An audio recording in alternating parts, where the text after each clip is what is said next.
Antonio Turiel, físico, matemático y experto en energía del CSIC. ¿Qué tal? Bienvenido a Código de Barras. Hola, ¿qué tal? ¿Resulta imposible encajar sostenibilidad energética y sostenibilidad social, medioambiental con el asunto del biogás?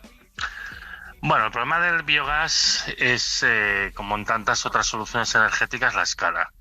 Es decir, si tú quieres aprovechar un residuo y además evitar que se fermente espontáneamente y produzca metano igualmente, que se vierta a la atmósfera y que va a causar todavía más efecto invernadero, pues eso es una idea que es buena y creo que es algo positivo y que se tiene que hacer. El problema es cuando tú intentas explotarlo a una escala industrial, que empiezas a arrastrar toda una otra serie de problemas, aparte de pérdidas de rentabilidad, que hacen que al final acabas posiblemente causando un daño mayor que el que pretendías evitar. Entonces, como muchas otras cosas en sostenibilidad, el problema es la escala a la que lo quieres hacer. Nos contaba Sonia que en China, que en Alemania hay una implantación de este tipo de tecnología desde hace ya algunos años bastante más amplia que en España. ¿Allí se han producido los mismos problemas, la misma reacción social que se ha producido aquí? No sé si la misma problemática que vivimos en España, la complejidad tecnológica y también el encaje social se presenta en otros sitios. Bueno, yo creo que esos países tienen para empezar una estructura muy diferente ya con el tratamiento de los residuos. Esta es una cuestión. Y luego hay una cosa que hay que tener en cuenta: muchas veces lo que se hace es comparar el número de plantas, pero esto es erróneo, porque lo que hay que hacer es comparar el volumen total de gas producido. Una planta de biogás de pequeño tamaño para abastecer las necesidades de una pequeña población, una explotación ganadera, esa es una escala muy adecuada y eso evidentemente genera pocos problemas. Lo que se está planteando en España son grandes plantas para producir de manera muy masiva, con modelos muy centralizados, que de hecho es el modelo que suele gustar más en España. O sea, en otros países tienen los modelos de producción más al detalle, más pequeña escala, en la que además hay una participación muy directa de la ciudadanía y por tanto lógicamente tiene más aceptación social, aparte de menores impactos, y aquí estamos tendiendo a lo macro, ¿no? Los macroparques, las macroplantas, etcétera, que son mucho menos eficientes y que además lo que hacen es condensar el beneficio en unas pocas grandes empresas y que al final resulta que toda la parte mala del asunto, todas las externalidades se las come la ciudadanía y por eso también levanta más ampollas. Entonces al final no es tanto la cantidad de proyectos como el tamaño de estos proyectos y el modelo, que es el modelo español, que bueno, que ya estamos viendo que está dando muchos problemas en este sector como en tantos otros. Antonio, ¿y por qué no se reduce la escala? ¿Por qué no se va al otro modelo? ¿Por razones económicas o por ignorancia? Bueno, a ver, en España el sector energético está controlado por pocas empresas, esto ya lo sabemos todos, ¿no? Y hay una tendencia a mantener un estado de cosas, a favorecer un modelo de negocio y a no permitir la entrada de otros actores en este negocio. Entonces, de entrada hay un interés económico muy fuerte a que no sea de esta otra manera. Hay un segundo motivo, que evidentemente, en principio, con la concentración de escala se pretende conseguir más rentabilidad, sobre todo para estas grandes empresas. En los proyectos que son más al detalle, más pequeñitos, pues lógicamente los márgenes son muy bajos. Es que en el caso de las explotaciones, pues eso, de zonas pequeñas, de granjas, etcétera, para usos muy locales, la rentabilidad es básicamente que te deshaces de un residuo potencialmente peligroso y te da un plus. Y bueno, entonces en ese sentido todo queda perfectamente compensado, ¿no? En el caso de estos grandes proyectos, que a mí es otra cosa que a mí siempre me ha llamado la atención, cuando tú examinas su rentabilidad económica, esto sin subvenciones nunca ha sido rentable, porque tenemos experiencia en España, de grandes plantas de biogás que llevan más de 20 años funcionando, y este modelo de yo traigo grandes cantidades de residuos de toda la comarca, los concentro en una única planta, además toda la contaminación y todo el riesgo que generas, pones todo tipo de residuos, con lo cual el material que queda ahí al final, el digestato que se llama, contiene sustancias tóxicas que requiere un tratamiento especial y demás, que todas estas cosas al final lo que hacen es encarecer todo el proceso y que tengan menos rendimiento, y en la práctica este tipo de plantas no pueden funcionar si no es con una ayuda pública, ¿no? Entonces esto es bastante curioso porque allí son proyectos que son bastante autónomos, bastante autosostenidos y que redundan en beneficio de la comunidad, y en esto al final, curiosamente, por intentar concentrar el beneficio, lo que acaba viendo es un trasvase de fondos públicos hacia este tipo de proyectos. En general, evidentemente hay miles de excepciones y miles de detalles y de matices, pero esto es lo que suele pasar, ¿no? Es una idiosincrasia propia del país y yo creo que en el fondo porque nos está primando el bien común. Y en este contexto lo que surge también es el concepto de las zonas de sacrificio, ¿no? Esas áreas de territorio, principalmente en zonas rurales, como nos contaba antes nuestra compañera María Manjabacas, de la España vaciada, donde se instalan estos proyectos energéticos que prometen grandes resultados, energías limpias y que sin embargo tienen efectos dañinos para la población local. Pienso, por ejemplo, en los parques eólicos contra los que se ha protestado tanto en Galicia, en los parques solares que se han cargado zonas de cultivo en buena parte del interior de la península. No sé si corremos un poco el riesgo de que estemos sacrificando territorio a cambio de generación de energía supuestamente limpia que en el fondo beneficia a las grandes ciudades, a las grandes industrias y no deja ese beneficio en los territorios que pierden esa diversidad ecológica. No sé si estamos casi hablando, dicen algunos expertos, de zonas de sacrificio. Sí, este concepto hace ya tiempo que circula y en el fondo, esto es una sublimación del modelo extractivista, que es el modelo que ha primado siempre. Entonces se ve el territorio como un lugar de donde extraer recursos con tal de mantener una estructura económica efectivamente pues muy focalizada en la gran urbe, en la metrópoli, y el resto del territorio se considera zona de sacrificio o zona sacrificable, o en todo caso fuente de extracción. Ya hacemos una extracción muy intensa del sur global en general, de países de Latinoamérica y de África, y ahora básicamente lo que estamos haciendo es importarlo aquí.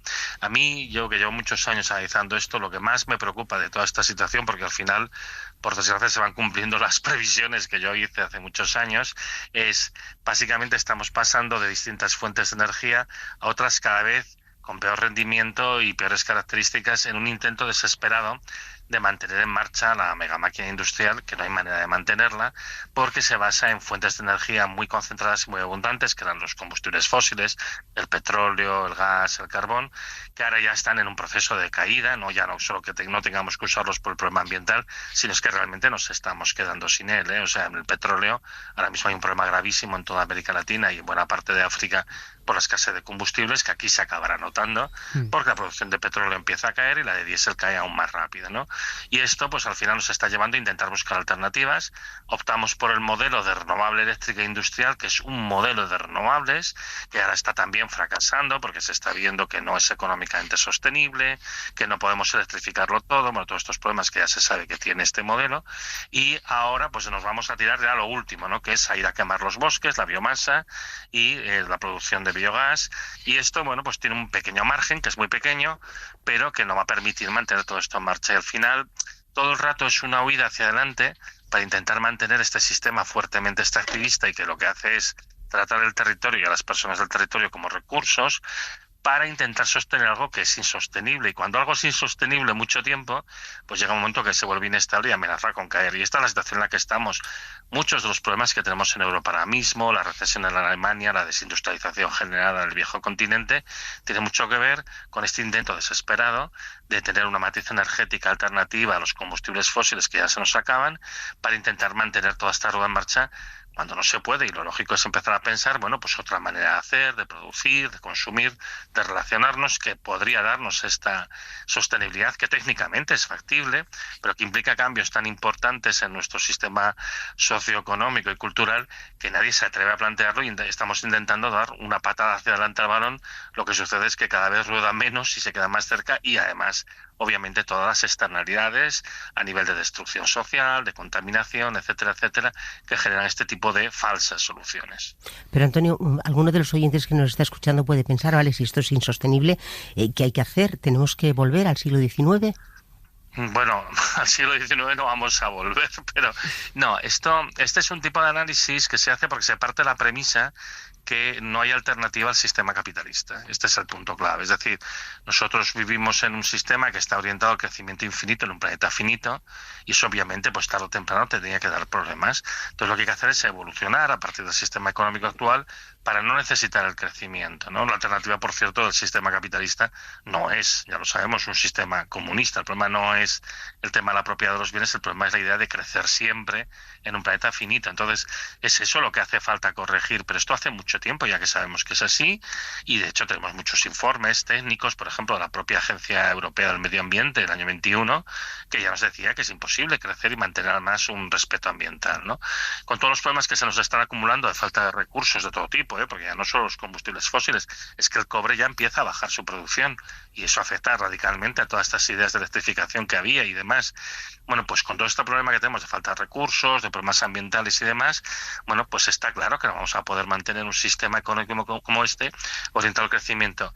¿Qué hay que hacer? Bueno, orientar el sistema económico a otra cosa, que para mí sería algo bastante básico, que es el bienestar de las personas, que esto parece que a veces se nos olvida que debería ser el objetivo primordial.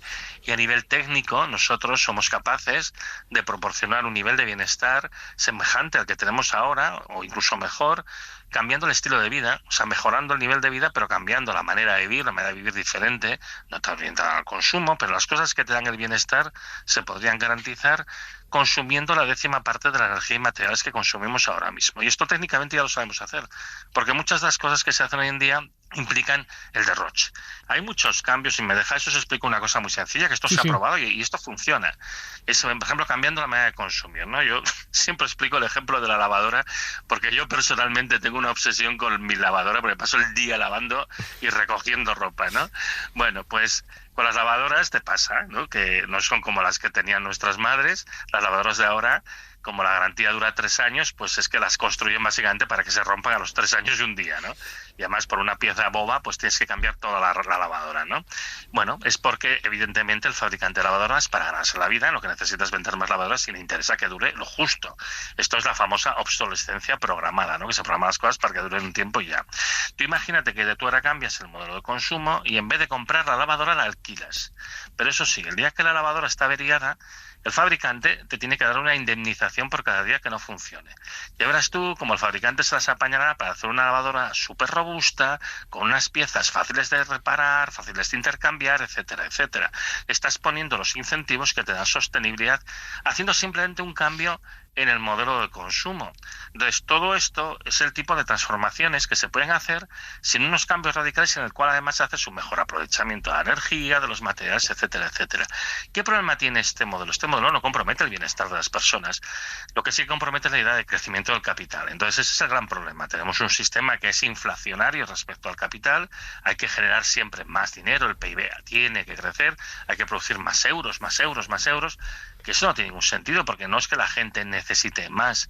Evidentemente, cuando hay un crecimiento de población, pues se tendrá que generar más bienes, pero tampoco es lo que está creciendo la población de España ahora mismo, y aún así tenemos que generar más euros y más euros y más euros. Bueno, pues aquí está el error. Lo que tenemos que generar es una riqueza adecuada para vivir cada año, y ya está, y vivir de una manera estacionaria, de una manera que sea realmente sostenible.